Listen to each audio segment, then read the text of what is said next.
बिहार में दलित मतों की हिस्सेदारी का खेल चल रहा है। दावे के तेवर भी गर्म हैं। दलित आधार मतों के साथ कुछ राजनीतिक दलों ने तो 243 सीटों पर खम ठोकने की बात कर हलचल मचा दी।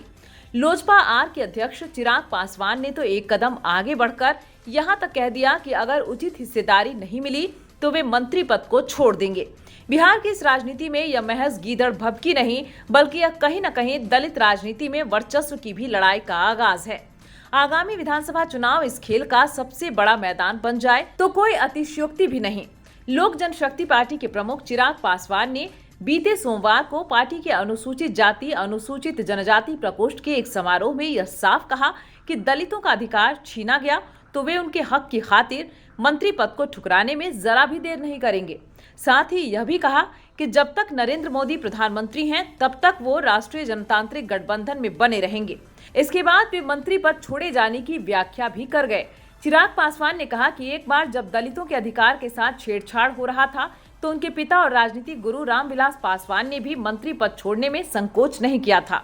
मेरे पिता तब यूपीए सरकार में मंत्री थे, तब कुछ ऐसा हुआ जो दलितों के हितों में नहीं था।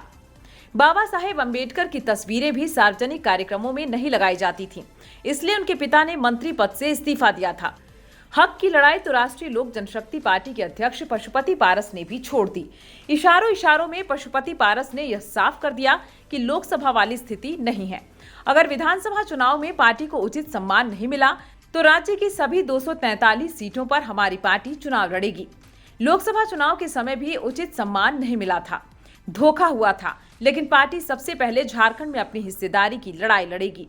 अपनी हिस्सेदारी को लेकर वे कोई कंफ्यूजन नहीं रखना चाहते। पिछले दिनों पशुपति पारस ने प्रदेश नेतृत्व के कई शीर्ष नेतृत्व से बात की। दिल्ली जाकर भाजपा अध्यक्ष जेपी नड्डा से भी मिले थे। लोक जनशक्ति पार्टी के राष्ट्रीय अध्यक्ष चिराग पासवान इस बात को लेकर सचेत हैं कि आगामी विधानसभा चुनाव में दलित राजनीति के अगलधर कौन है, इसकी पहचान होनी है।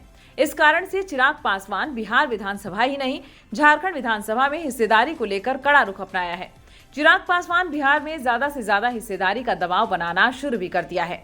उनके आधार इस बात को लेकर मजबूत हैं कि लोकसभा चुनाव में 100% स्ट्राइक रेट के साथ उनके 5 सांसद हैं और चिराग पासवान अपने 5 सांसदों की ताकत जानते हैं।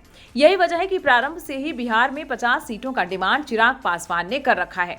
साथ ही इसके झारखंड में भी 5 विधानसभा सीट पर दावा ठोक डाला है। हालांकि यह चिराग भी जानते हैं कि सीट एडजस्टमेंट में उतनी सीट नहीं मिलेगी, लेकिन सम्मानजनक सीटों के लिए थोड़ा दबाव की राजनीति भी जरूरी है।